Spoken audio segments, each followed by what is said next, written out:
Yes, we're back. Live. Black Game Pro Sessions, episode 4. Amazing. What can I say? For the people that joined for the first time, my name is Leon. Hello, nice to meet you. I've been in the gaming industry for almost 20 years, working at Ubisoft as their Senior Director of International Events, and this is Black Game Pro Sessions. Black Game Pro Sessions is a platform I'm trying to create where we highlight the amazing talents that are active in our industry to basically create more representation and show that there's people out there that look like you that are doing amazing things. So today's guest embodies something we still don't see enough of in our industry. A Black woman who didn't just break barriers, she built her own doors. She's the founder and president of Afrogameuses, crafting safe spaces for Black women in gaming across French-speaking communities and beyond. But she's also navigated corporate gaming structures, giving her a unique dual perspective on our industry. And actually, between us, friends, she used to be a colleague of mine. And we've been colleagues for years and never met. We were at the same office and never met. So I'm so happy to finally have a kind of a conversation with her. So from Togo to France, from corporate boardrooms to grassroots community building, she's proving that representation isn't just about being seen. It's about creating the spaces where others can thrive. So please join me in welcoming the amazing Jennifer Lufau. Hello. Hi everybody. Hi Leon. Thank you so much for having me. Thank you so much for being here. I appreciate that. How have you been? How's life? I'm good. Life is, I wouldn't say life is amazing, but life is good. You know, I'm enjoying my life right now. And it's good to see you. It's good to finally talk to you, actually. I've heard so many good things about you. And I've seen so many good things what about you. What have you heard? Good things, really? Yes, I've heard that you're fighting a good cause. I've heard that you are one of the people in the industry that are actually actively trying to do something. And, you know, that is one of the things that we also want to highlight here is like, talk is cheap. A lot of people talk and a lot of people have great ideas. But having a great idea and on top of that, managing to turn it into action and turning into something that generates good. I would tip my hat. I'm not wearing a hat right now. Normally I would, but that's something I can only respect. And the fact that I haven't, all these years that we've worked together, that I've never gone to you and shook your hand and to be like, hello. That's actually crazy. But yeah, I guess that's what happens. And it's kind of a shame because I know that we are basically aligned, right, on our vision when it comes to representation and everything. We used to work together. We were completely aligned, but never actually got to meet. I think that's kind of crazy, but we'll make stuff happen next week. Oh, hell yeah. Oh, yeah. Exactly. One of these weeks, indeed. So for the people that don't know, next week is Paris Games Week in Paris, where we will meet for the first time officially face-to-face after this interesting conversation. Yes. Perfect. I'm excited. All right. But let's dive into the depth of things. I always like to start, it's like we've done this for hundreds of times, but I always like to start with kind of like a warm-up round, speed round of rapid fire questions just to warm up your vocal cords. Are you ready? Please try All me. Right. Yeah. I will try you. First and foremost, simple one. PC, PlayStation, or mobile gaming, or Nintendo? PC. Yeah? Yeah, no debate. Absolutely. Okay. All right. Why is that, if I may ask? You're very fast. Yeah, because I started playing on PC actually, which is actually crazy, right? Like my old computer, my family computer at home back in Benin. That's where I started playing games on. Playing pinball, démineur. I don't know how to call démineur in English. Oh yeah, the mining game. Yeah, the mine stuff. Yeah, exactly. Yeah. Not Minecraft. Either solitary. Oh my God, yes. All that stuff. Yeah, I swear, I used to play these card games online. I used to spend hours on them. And then I discovered my very first, I would say, adventure game with an actual human on PC as well. So never stopped playing on PC ever since. Okay, all right. So what's the first game that makes you fall in love with gaming as a whole? Easy. Prince of Persia. Right. Yeah. Prince of Persia from 1989. For the if you want to like have the quick story about this, the quick anecdote is that I Yes, please. found this game while I was in Benin. So I was like, what, like 7 years old. Back in Benin, going home, just, going home, coming from school with my classmates, right? And so we saw this new place, which had plenty of like computers in there, just one owner and nobody else. We were like, what the hell kind of place is that, right? And so we got super curious. My friends and I, we just got in, and the owner just let us, check out the computers, and that's where I found on the home page Prince of Persia, 1989, and for the first time, I saw that a game could actually have like a human character, and I started, playing around with it and dying numerous times, realizing that I have to save some princess that I would never ever see, and start to question like, why the hell would I have to die 1,000 times before saving her? And yeah, that's how it really started for me. Like before that, I played, all these games, like these arcade games, right, that I told you about.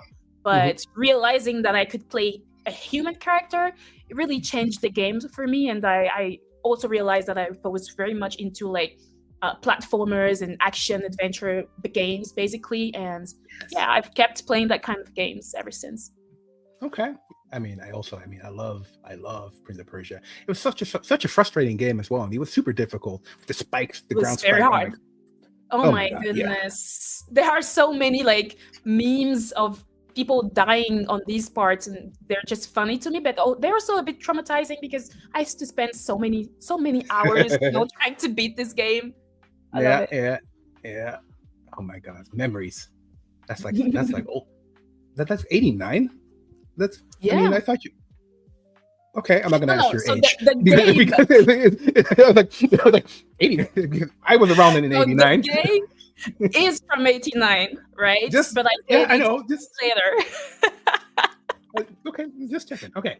I Well, don't even I mean, mind sharing my age. I know I look very young. I have like a baby face. People think you do look quite young.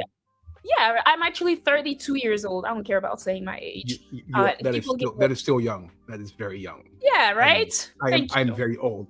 44. Please, let's not. Anyway, moving on. My gray hairs are like. All right. Since you've been around, is French gaming culture or international gaming culture? Is there a difference? Ooh, that's a hard one, actually. I feel like there are some specifics to the French gaming culture, but they're not necessarily very good, right? But because I've played a lot of multiplayer online games, that's why I can tell you about the French gaming culture, right? Not necessarily playing with people locally. So when it comes to the international gaming culture, I feel like it's probably similar to the rest of the world because unfortunately, I have to remember the toxicity that comes a lot, like people raging and stuff. That's what, I think about from the start. But the French are also very good at insulting other people, so sometimes it is funny. I've been I guess told, I can yes. do that to us. They're very good at shit talking, indeed. All right. For real. Final short question. What's the best gaming snack? Let me think about it. So, so I have to come back to some multiplayer online game, very toxic.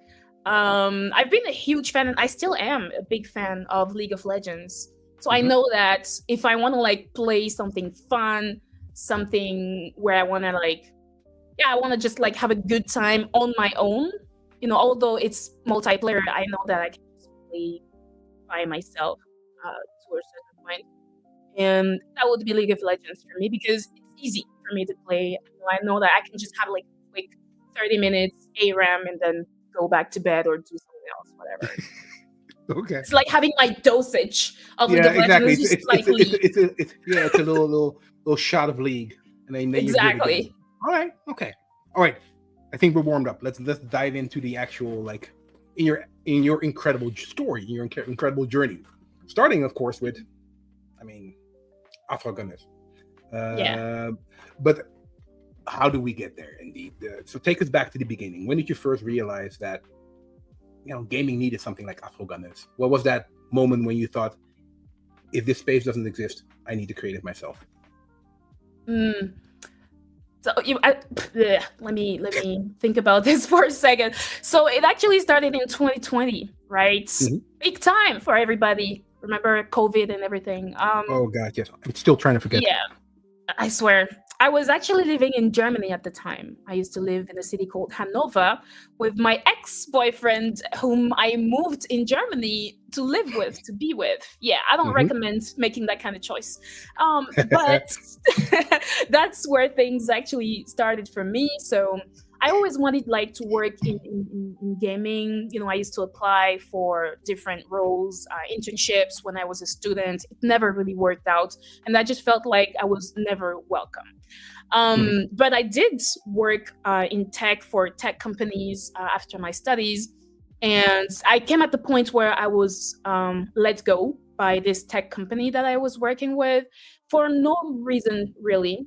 I moved to Germany, and then I was like, I'm kind of depressed, right? And we have so much time ahead of us. Let's get back to gaming again. Because I used to play a lot, especially League of Legends when I was a teenager. I already used to face a lot of toxicity while playing that game. I remember there's one anecdote that I have from playing League of Legends with friends back in the days.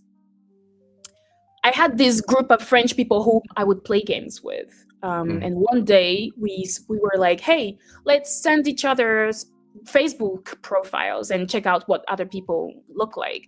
Everybody did that. And when it came to me, they were like, what the hell? They were so shocked to see that I was a Black girl. I was like, wait, why? Why are you so surprised to see that I'm actually Black? And they were like, well, you don't sound like a Black girl. I was like, what the hell is the sound of a Black girl? What is a Black girl? What does a Black girl sound like? Yeah, exactly. So I realized they had this completely different image of me. They projected something that I didn't even know could actually exist. And that made me realize, well, it feels weird for people to see people like me in this kind of space, right? And it kind of confirmed something that showed me that maybe I was an exception, that maybe there are a lot of people looking like me in the gaming space. The fact that I would also play these online games and get, faced with misogyny, sexism, racism at times, also just because, I don't know, my gamer tag would be something like Ebony Cyborg Babe 1989 because I wanted to call myself that. I am I can't do that if I want, right? Maybe playing a Black character, one of the very rare Black characters in the games, would also suffice for people to call me slurs. Racist slurs, obviously.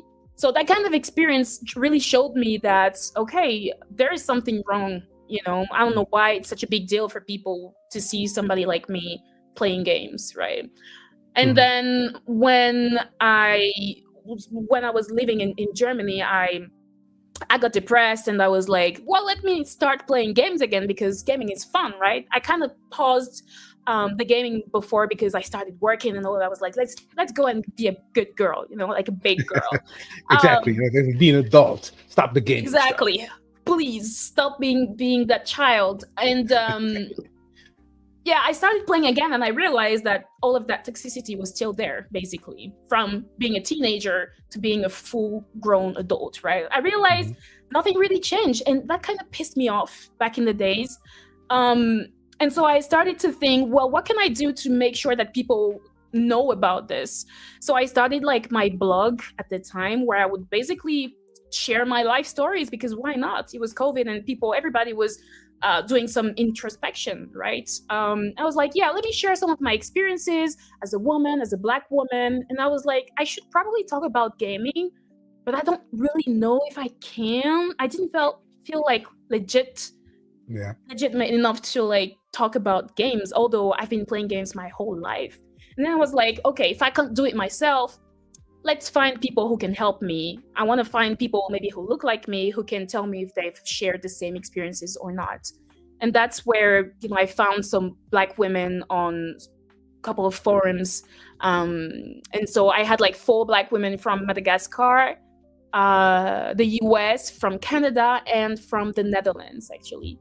All of them accepted to do like some interview with me, and that's where I realized that they all shared the same experience as I did. So it was no longer like a one-time thing that happened to me once. Like, it really was something that was confirmed by other people, and I realized that we shared that same misogynistic and racist experience. So I was like, you know what, let me talk about this on my blog. And so I wrote this article, and like, because my background is in digital marketing, I know how to sell what I do. So I kind of like put it around everywhere. I sent it to some media and some nonprofits, some organizations, and somehow it kind of got some attention, right? And that's where I realized that, okay, people are actually interested in this. So maybe I should really do something about it, not just be like, hey, this is happening, but like start to like build something from it or contribute to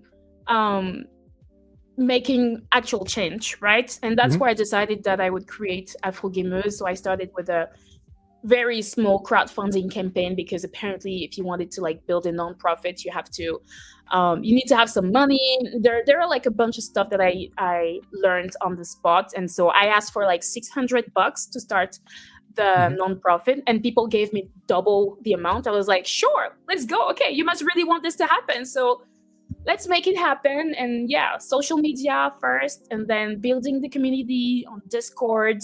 And then when, you know, COVID started to let us see other people again, I organized my very first event in Paris. So I left from Germany to Paris, and seeing that people actually showed up, it really changed everything for me, because it made it real. I feel like, yeah, it really became real. And it felt like, also because it was COVID, right? I thought maybe people would like rather stay at home or anything, but they really showed up, and they were so happy to see that something like that, like gathering people who look like us, putting us all in a room together, playing games together, chatting together, and not being burdened by the whole thought process of people who would not understand what it is like, right, being a Black woman in the gaming industry. And so, yeah, having these conversations really changed everything. And I think the event is where I decided really to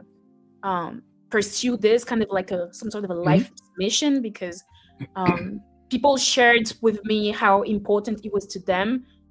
Many people, not even just Black women, but like I had a lot of white people come to me and be like, this is actually incredible. This is actually very interesting, because I didn't know, I wasn't aware that that kind of stuff actually happened online, you know, in the games industry, especially since you're supposed to just come over and have fun while playing games. But when it's no longer fun, well, there's something to be done, right? So that's how it started. But it takes a special kind of person to once again turn that vision and that idea, like, okay, and turn it into a nonprofit, actually get it started, go for the crowdfunding, set up the event. How did that work, the event part? How did you set it up? Did you went to like random locations? Did you call up some people, email people? How did it work? No, actually, a lot of stuff happened before the event really started. I was lucky enough to have already gathered some people who wanted to work together. Like, they really wanted to get involved. They wanted to make stuff happen, right? So I really didn't like do it alone on my own. The main thing I did was like find the name, get it on social media, tell people about it, and then people came up to me and they were like, let's actually, go further with this. And I was like, you know what? Yeah, let's do it. And we answered what would you call it? Some sort of a call from the city of Paris, because they were kind of like renting their gaming spaces in a place called level 256. Oh my God, my English today. It's okay. And it's like this sort of like a gaming place where you could have like conferences, talks, you could have like tournaments and stuff. And so we organized that all together online and just made it happen in the summer of 2020, I think. Mhm. And yeah, it was an incredible moment that we shared all together, and we decided to just keep making it happen. I can imagine that must have been great to see the people in like real life and to see like the effects of the work that you did. You know, to see the impact. Yeah. Honestly, I wasn't aware that it would spark so much interest. I was convinced this was just probably like my thing, like Uh-huh. it's probably Yep. just me. I'm just being delirious, probably the only one thinking that way. But when I realized that many other people share the same, not just interest, but the same ambition to make things change, I realized that we should probably share that with as many people as possible. And besides just changing the game, it's also just about inspiring people and showing them that it's okay to be in this space. It's okay to take that space even. Mm-hmm. And Oh yeah, in the beginning, it was also like a way for me to selfishly find other people to play with, because I would always find myself being alone, like the only girl or Mm-hmm. the only Black person. And I was kind of sick of that also. I've been playing, I keep talking about League of Legends, but I've been playing It's League of okay. Legends since 2009, and it was released in 2008. Yeah. It was only in 2018 that the first Black woman character actually came out. So I waited like almost 10 years for that character to actually show up. And before that, I kept using my money to buy skins of whatever, but I didn't have access to a character that would actually look like me when they have drones, like they have androids, they have robots, they have monsters, they have humans, but none that actually look like me. I was like, why? Why is it that there are no characters that actually look like me? And everything actually changed when she showed up. When she was actually created, I realized that I could kind of exist, in that universe, in that world. And before that, I thought I couldn't. It's the power of representation, right? It's like It really is. being able to see yourself in the character that you play. It's a very powerful thing. Wow. Because why am I using my money for a game that can't even like project me? Yeah, exactly. Why would you invest time, money, emotions energy into? Yeah, exactly. Mm-hmm. I mean, and when that character Senna, when she came out, like she had this dark skin, she would wear long braids. As I used to wear them, right? And because there's a big issue of colorism also in the games industry, where you're like, yeah, we are more used to having like light skin characters rather than dark skin characters. And so this was something that I needed to see, right? And when she came out, I was like, this is amazing. I could actually play this character. I could cosplay the character, right? For the first time, I never thought of that before. For the first time, I was like, could actually make this happen. And this really and did you cosplay the character? I didn't, but knowing that I could is what matters. Yeah, exactly.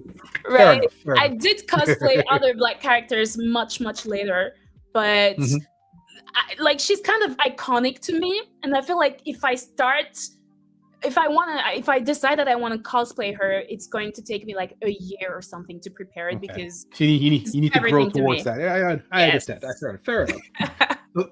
So for the people that are watching and might also have an idea to create a community, what are like 3 of the concrete steps that you took to turn that vision that you had into a tangible thing? Right. So the whole thing really was about finding people, right? I couldn't find Black women around me when I've been playing games since I was basically born. So how can I actually find them? So being online really helped with that. It's about sharing with people what you're doing, right? So like I said, I'm very good at social media marketing, and so I really use that to, that was the one of the key reasons why I think I managed to gather this community. And then going to really find the people where they are. So like sometimes I would go to some nerds forums, some Facebook groups. I would go and find the jeuxvideo.com people, because Mhm. I'm trying to go where the gamers are and also where the women are, and just tell them that, hey, there's this community, there's this Discord. If you want to come and talk about games, yeah, this is what we do. We exist. Our name is Afrogameuses, and you can join us if you want. Many of the people who joined at first joined because I came to them. So it was really important for me to go and find them myself. Mhm. And then also reassure them, because sometimes people will feel threatened because, like, who the hell are you coming and talk to me yeah. about some community Discord stuff? What like, this could actually be like an online trap or scam or Yep. whatever. So it was very much about me having to also prove that I'm innocent and I don't want to hurt people. The crowdfunding also really helped, because the fact that it's out there and that people gave it some money also gave us some legitimacy, I guess. And then it's about actually doing stuff, right? Yeah. Like, having the community is good, but you have to entertain it. You have to make sure to help people meet each other. And one of the things I'm the most proud of today is having helped people meet.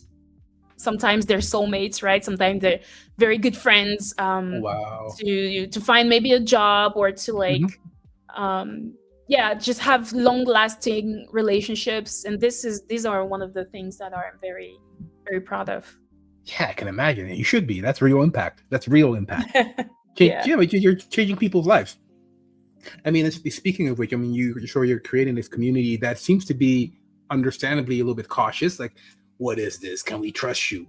So how do you proceed to then create that safe space online when gaming culture indeed can be as toxic as it is?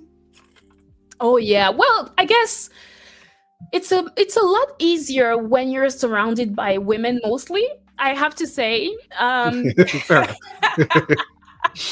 It really is. But I would say the number one thing is you need to have, like, strict rules, right? First of all, unfortunately I had to learn it the hard way, but not everybody has, like, good intentions, right? Some people who didn't really agree with the fact that Afrogameuses exists, like such a community exists, actually try to, like, attack us, infiltrate the Discord and stuff like that. Really? Yeah. Oh yeah. I remember this one time, like the very first time we were having, like, an online gaming and streaming session with other Afrogameuses members on Twitch. This was, like, my very first time streaming myself. And I was streaming with other people from the community, and we were like, yeah, let's play some fun games together.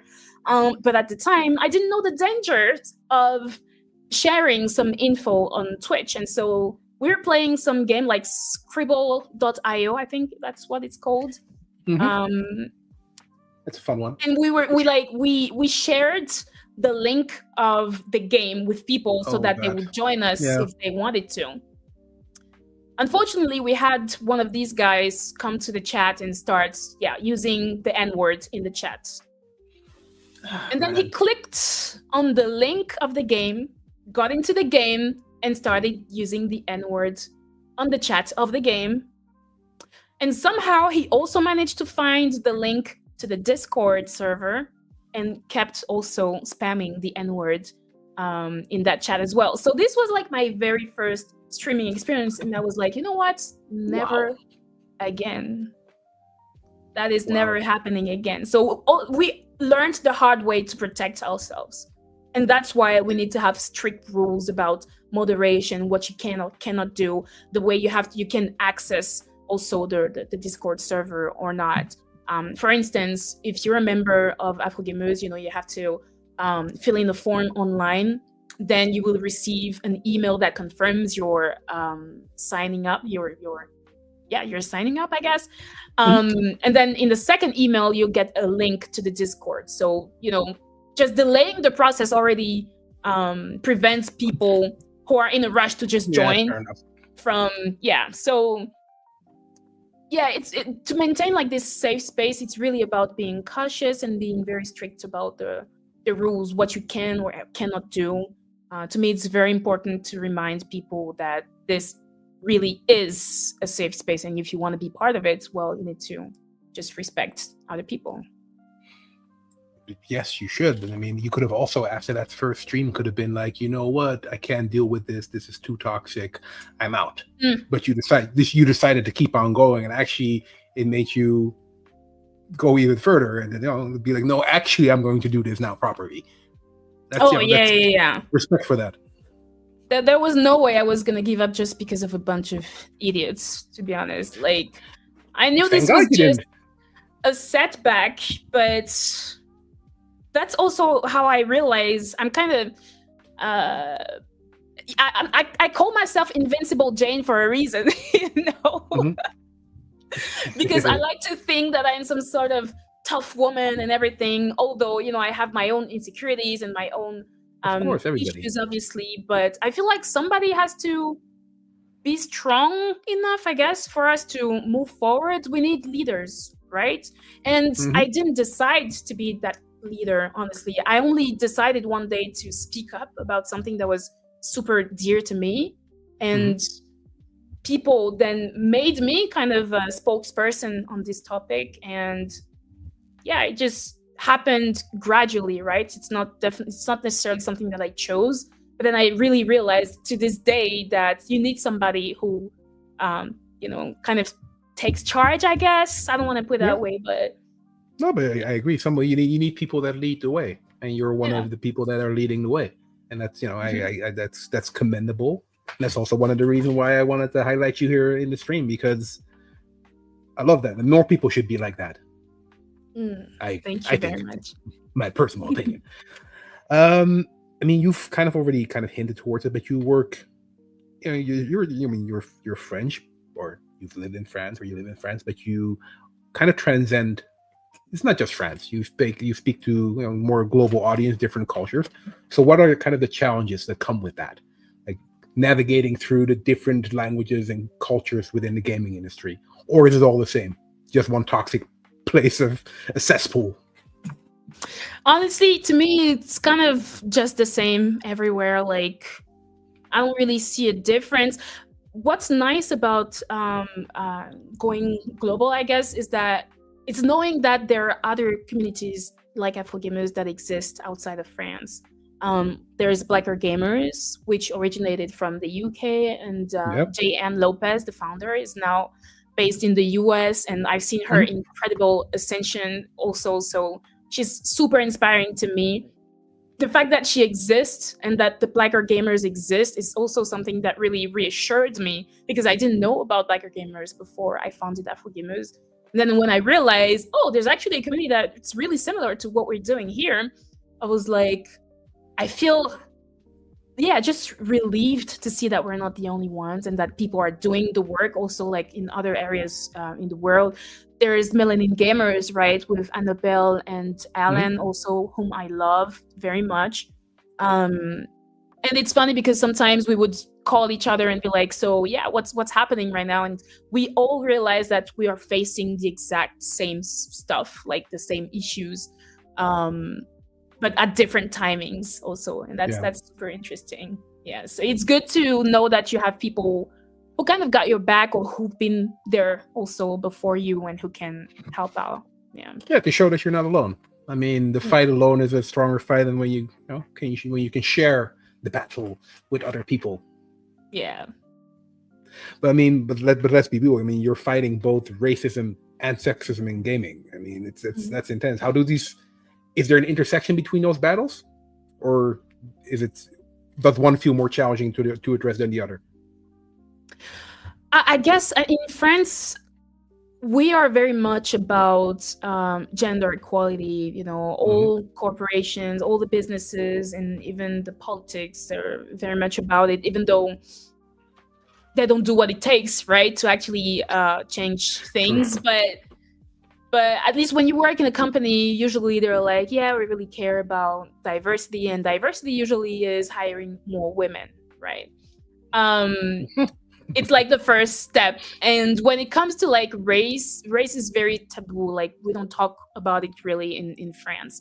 And so I know that pointing it out here in France really is probably one of the reasons why it got the visibility, right? The traction that my article back in the days got, it's because we're not just women, we're also Black. And I know that to a lot of people, just like the people I encountered online while playing these games, it's a shock to see a group of Black women who are like, yeah, we play games. What are you going to do about it?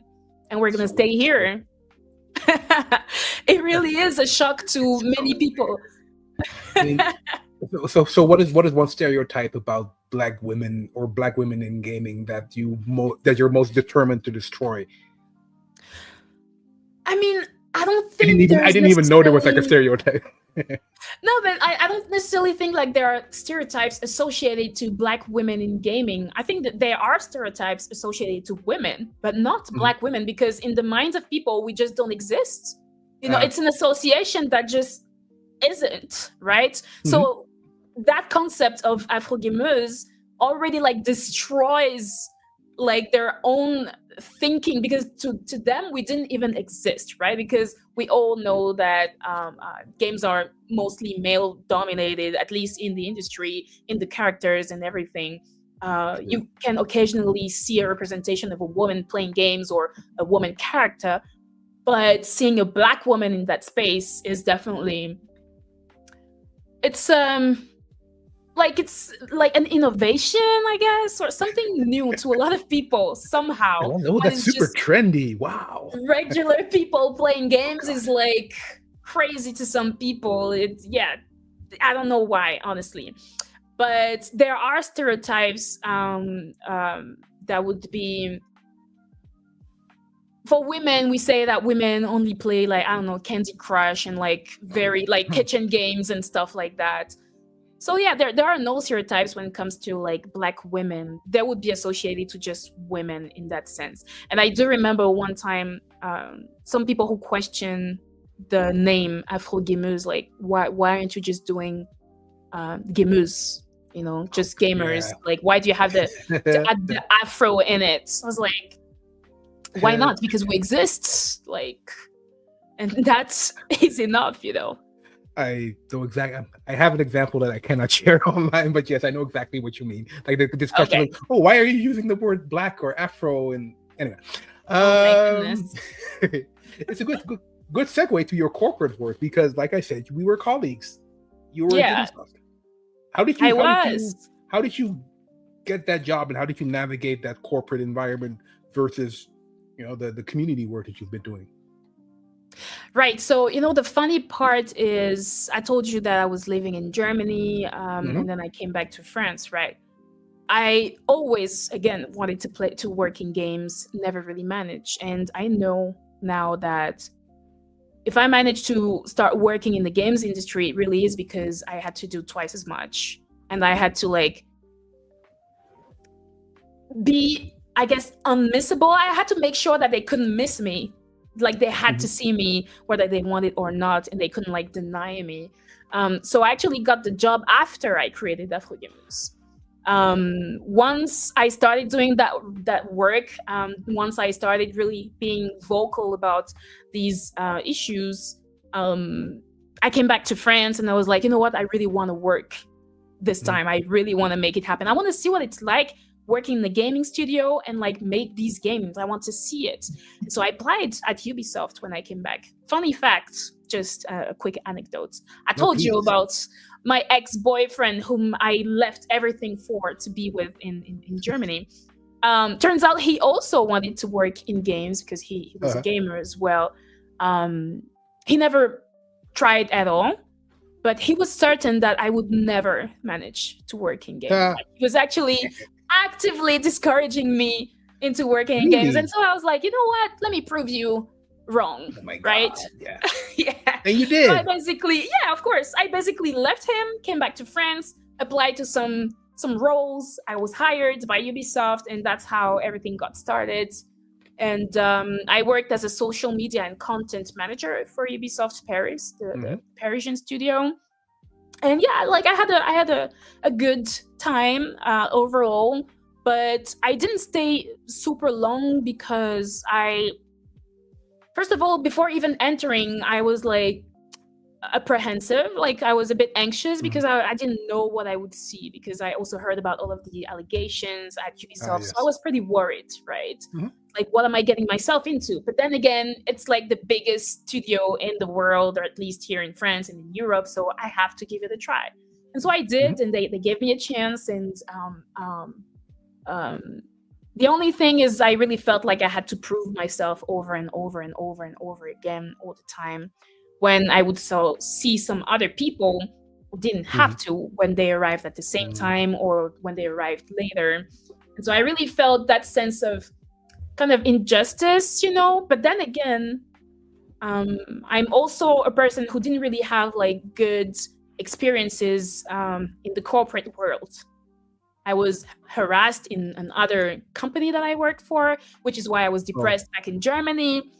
You know, so I was like, fine, I'm gonna give this a chance. Like, let's see how it goes. And I met incredible people at Ubisoft, people that are very talented, people that I am still friends with today. But I ended up leaving. You know, I quit my job because I just wanted to do something else. I felt like there were other opportunities that I wanted to pursue. So I left to start working on a game about Afro fantasy, which is called the Wagadu Chronicles. And Yes. I just couldn't pass that. Okay, well, we're going to go into your project in a little bit later, but just to go back a little bit to the corporate life, where Yeah. do you believe the biggest gaps are between the corporate diversity initiatives and what communities actually need? Because there's a lot of blah blah blah. We're going to do this and that because we believe that this is important. Yeah. But what do you think that the community actually needs? So between what I saw while working at game studios, like the big ones, the big names, and real life, there's definitely a gap, right?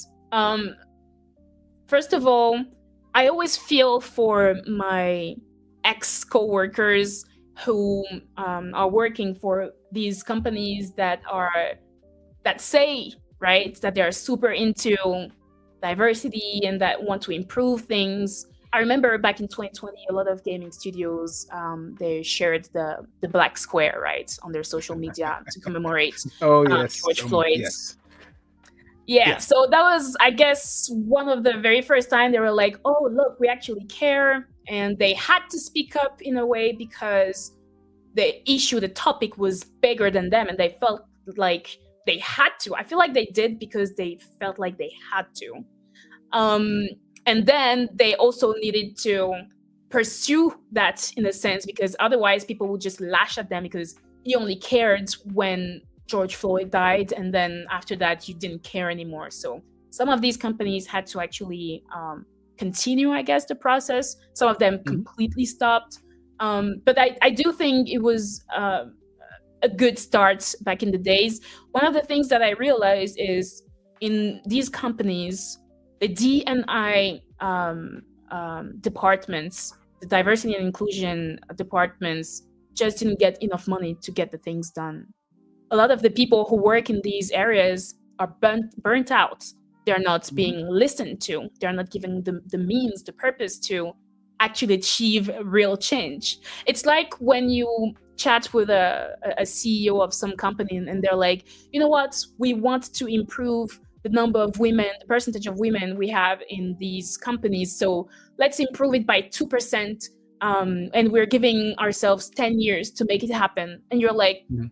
well, if you really wanted that, you can make it happen like tomorrow. Like, just brief your team and they will hire a lot of women and that will make stuff actually evolve, right? So if you really want that to happen, you can make that change so much faster than waiting 10 years. And to me, it's just the same when it comes to like including more Black people, and not just Black people. I'm thinking of the queer people, I'm thinking of the disabled people. If we really wanted that to happen, we could, right? Mhm. Amen. And then there's also the topic of representation in game, which to me is also super important. And this is like one of the biggest fights that we're having, I think, right now, is we have so many people who are against seeing Black people and women in games Which right is so now. weird. Yeah. This is crazy. First of all, you need to be insane to like care so much about seeing people who don't look like you in games. And you need to have a level of privilege, self-importance that is just beyond everything to me. But I do think it matters so much because seeing yourself in the media that we consume, that we give money to, is so important. And like, it can actually shape your trajectory. Like, it shapes the rest of your life. Like, the choices you make in life can really be impacted by the things you've seen, especially when you were younger. 100%. Right? 100%. And it's like, for me, I told you earlier that the game that changed everything to me was Prince of Persia, which was then edited by Ubisoft. And then I found myself working at Ubisoft later. Like a little full when I circle realized moment. that happened, I was like, whoa, wait, what? That's mind-blowing, actually. And I never imagined that that actually could happen. But I also could have given up, right? I could have decided not to pursue the games industry anymore because I got a lot of rejection letters, right? But unfortunately, again, we had to like do more work. And I don't think it's necessarily like a bad thing to like work hard. It's not a bad thing to work hard. It never is. But it's a shame when you see that others don't have to do as much, right? Yeah, couldn't agree with you more. And there's a comment from Orlando Joff saying, like, they say representation is important. We need to have the option of seeing us in the games that we play and the media we consume. And I couldn't agree with them more. So thank you, Orlando, for sharing that. But you made the somewhat scary choice then to kind of leave the corporate world behind to pursue your own passion and you pursue your own dream. Yeah. What made you? Because I mean, even me. I mean, I've been at the company for 20 years. You know, it's like leaving the company. Oh my God, that's scary. you did it, and you're thriving. So tell me about that process of going to your manager and being like, "Peace, I'm out." Peace out. It's really wasn't like an easy path, and it wasn't like a straight path either. I just knew at some point that I was done with the corporate world. Like, it was never my thing. I thought it's funny because I always thought I would be one of these girl bosses in the corporate world, wearing like suits and coming with my Louboutin at work and stuff. I always thought I would be like that, right? Turns out absolutely not. But I decided to leave because I just wanted to do other things, and I needed to put more like sense, more meaning into what I was doing, and I didn't feel like that was actually happening at Ubisoft. I felt like I wasn't being given the same opportunities, that I had to prove myself, and at some point it was just enough. And so that opportunity of working on the Wagadu Chronicles really changed everything. And then I was like, this is the perfect timing. I'm also quite impulsive, I guess. I'm very spontaneous. So I see something I like, I go for it, right? The idea for like Afrogameuses happened like the night before I actually started making it happen. So it's like, I see something that I'm really super interested into, very passionate about. I have to make it happen as fast as possible. So that's a superpower. That's a superpower. I don't know. It's not so good at times. I can also take more time to think about stuff. True, but at the same time, you know, a lot of people have the tendency to kind of like get stuck in the loop of thinking and overthinking, right? And being like, but I mean, for example, like you said, it's like you needed to find your community, actively go out to them and be like, confirm, like, okay, I'm not crazy. There are actually people that, and for a lot of people, they might already be like, I'm not even going to, you know, if I'm going to send an email or a message or go through these discords and people might think I'm crazy. No, but you did it. And then you had the opportunity to go to have that kind of full circle moment and end up go to Ubisoft. And then after a few years be like, this is also not it. Yeah. You know, that's, you know, like it's so nice to put it. Oh, yeah, no, but you know, and I think the fact that you're maybe a little bit more spontaneous is good because that allows you to explore and fine tune to find out what you don't want. And I think that's also very important, you know. Like, It really you can is. think what you want, but then doing it and finding out, this is not really it. So, Yeah, so tell me. especially because sorry. no, it's just it is especially interesting being this spontaneous because I quit Ubisoft, right? Like the day I gave my resignation letter, I had also signed like papers to be hired for the Wagadu Chronicles. And just a couple days after, they were like, you know what? We reviewed our finances, and I guess we can only work together for like 2 to 3 months. And it was like, what? Oh, okay. And then I remember telling my manager about it because you never know, right? And they were like, well, we already started the process. We can look into like putting you in another team or something. I was like, you know what? No, just Never leave mind, it. yeah. And I know that I will manage. Like I trust myself. I trust the universe to get me where I need to be, right? And so I quit. I worked on Wagadu, and it was still like the best 3 months of my life. And I really enjoyed working on a meaningful project of putting like African fantasy in games. It's incredible, right? And I really wanted to be part of that initiative. And then after that, it all came down to, okay, what are you gonna do? Because you're in France, you quit your job, so you don't get to have any money. Right? Because you decided to leave your job. So you need to like That's why I was like, that's a brave thing to do. Right. This was a very stressful moment, but there was at no point did I ever like regret making that decision because I knew it was for me, for myself, right? And I was starting to feel miserable at Ubisoft also. So it really wasn't like a bad decision.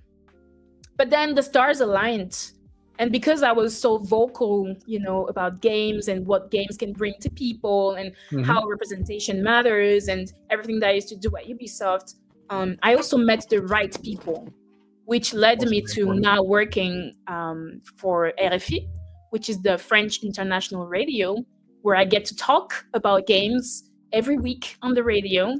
And this is like one of the best things. I never really anticipated that, right? But they saw me. And they're like, we actually need somebody who knows what they're talking about because we know nothing about games. And we talk a lot to the African audience because RFI is spread out through like the entire African continent. Yep. And so apparently I was a good fit. I passed the test and everything. Every week I just write something about what's happening in the gaming industry. Sometimes I get to like share my passion for representation and stuff like that and why it's important. Sometimes it's just about telling people what is happening. Sometimes it's about attending an event and then giving them a recap of that event, and so it's very rewarding because I get to meet a lot of cool people. I get to do some cool interviews and I'm very happy with doing that. And then because this is like some sort of like, it's not like a side job because it's kind of like my main job really, but somehow I like to think that I love doing this. It really is a very cool bonus to me, but what matters to me is actually working in games for real, right? So I work as a consultant on the side also. You already like answering all my questions. That my final question that I had. You're going there. Yeah, consultancy. Please go. Yes. So please share. I can keep yakking forever. Yes, like, that is great. stop me. You don't need an interview. You just need a camera. I love that. Just me alone in front of my camera. Yeah. No, but yeah, like after LFE, like my real goal, like what I want to do and what I love to do is doing something I couldn't really do when I used to work at Ubisoft and for other smaller studios, is working really on the content of the games. It's not something I could do as a social media manager, right? But I've been studying the topic of representation for years, right? And I remember when I used to work at Ubisoft, sometimes they would call me, be like, hey, so we're having this Black character. What do you think of the hairstyle or the looks or whatever? And I would give my opinion.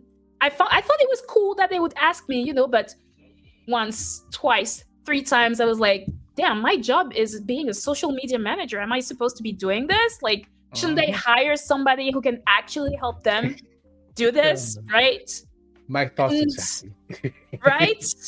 I already have a full-time job. This is something entirely different, right? And I know that these companies are missing that bit because they are not diverse enough, right? They don't have enough Black people and people from all horizons in their effectives, like between their employees. I saw there was a gap, and I was like, you know what, this is what I'm gonna do. This is what I want to do. I want to help them create and build and craft like authentic stories with good Black representation, because how many iconic Black characters can we cite in games? And I'm talking main characters. I'm talking men and women who are not necessarily these bad guys, who are not necessarily overly violent or overly sexualized, who are the real main characters and not splitting the game with another character. How many can we cite? I mean, I can cite a few, but most of them are Ubisoft characters, though. I mean, Ubisoft did quite well. I mean, Absolutely. Adewale, we had Marcus, we had what's her name? And all of them. So Adewale and Aveline from Assassin's Creed. Aveline, yes. They're both DLCs, right? Yeah, true. First off. Yeah. we had what's his name? Yasuke, the recent one, the one that gets everybody crazy. Yes, everybody was so happy with that choice. Yeah, like so happy. Oh my goodness, it says a lot about our society. Like the division on Yasuke, sorry, really says a lot. I think about how people are viewing Black people right now. Yeah, I think it's also a low hanging fruit. It's also attached to the Ubisoft image that we have right now. Absolutely, unfortunately. So, it really doesn't help. But you are right indeed. You are right indeed. The fact that there's like main characters of color, like they're like probably on a handful, maybe two hands that you can mention them. So yeah, there's still a lot of work to be done. Absolutely. I mean, besides Miles Morales, the Marvel Spider-Man's Miles Morales, we have Deathloop, obviously, which is incredible because you have two main characters and both of them are Black. This is really, really good. I don't think it's a coincidence that the director on Deathloop is actually a Black man. Yep. I'm just saying, putting it out there, right? But people usually, we know this because we've done the job, we've done the work, right? But if you ask people, they will cite maybe like some characters from GTA, right? Franklin or CJ. Yeah. And I'm not saying they're not bad, but they're still these criminals, right? Exactly. Like, oh shit, here we go again. Exactly. Like, is that what we want our kids necessarily to play? We can probably find better. And so, yeah, right now, what I want to do is really help with creating authentic, deep, complex, rich Black characters, and especially also African characters in African worlds, because I'm very attached to my roots. I was born in Togo. I grew up in Benin, and then I came to France. The best food. Sorry. Right? Thank you. Thank you. Oh my God. Anyway, sorry. These are some of the stuff that I do think we need to see more, because African stories are just not being shared in games right now. Couldn't agree with you more. I mean, for Black game pros and in general, I've been having a lot of contact with like people active in the continent, and there's so much going on, so many stories to be told, so many cool stories to be told, so many cool people and interesting people that are working in it. And I think one of the sessions that we will have in the near future will feature one of the main people that are doing great stuff in the continent there as well. I agree. I think we're almost at the end of our 1 hour flies by so fast. Yeah. Exactly. So if I have like a final thought from you, Jennifer, what's something that you would like to share with the millions and millions of people that are watching this show? Wow. Millions. Honestly, first of all, thank you so much, Leon, for having me. It's really cool to get to share. I love to talk about that stuff. As you can see, I'm very passionate about it. Honestly, in the end, I want people to be reminded of the fact that Africa is not next. Africa is now. And like, this is what my focus is on right now. I want to make games that show Africa in the best ways, and I can't wait for people to see that happen. But we also need people to start investing, like put your money Mhm. also where these stories are, please, if possible. And yeah, wait and I see it coming. And also take your space. I couldn't Don't agree wait with you for more. anybody to just give it to you. Just take your space. Yeah. Claim your And space. manifest. Yeah. Manifest. You're worth it. You can do it. If we Hmm. can, so can you. And if Absolutely. people want to get in touch with you, where can they find you? Oh, I basically spend my life on Instagram, right? I like to just share my life stories on Instagram. Okay, okay. My handle is at Invincible Jane, not invisible, but invincible. Mhm. And also on LinkedIn, I'm easy to find. Okay. Well, then in that case, people go find Jennifer. She's an amazing person. Thank you so much for your time, Jennifer. Really, I'm happy that Thank after you. all these years, we finally had a chance to talk, and hopefully next week Yeah, we'll be able to meet in person. I'll shake hands yes, or getting fist bump or whatever works. IRL. Exactly, it's better. See it in real life. No, really, once Can't again, wait. thank you so much for joining, and Thank for you the very people much for having me. that watched this wonderful session, wherever you are in the world, you are appreciated. We are going to be back. Me. I'm going to be. We back in 2 weeks with another session, most likely featuring Carl Fernando, who is narrative director of a few amazing games like Need for Speed. So yeah, stay tuned for that one. Well, don't stay tuned. That's going to be a long wait, 2 weeks. But get your dinner, get your drinks in. Thank you so much for watching once again, Jennifer. Thank you. Thank you. Bye. This was Black Game Pros. See you next time.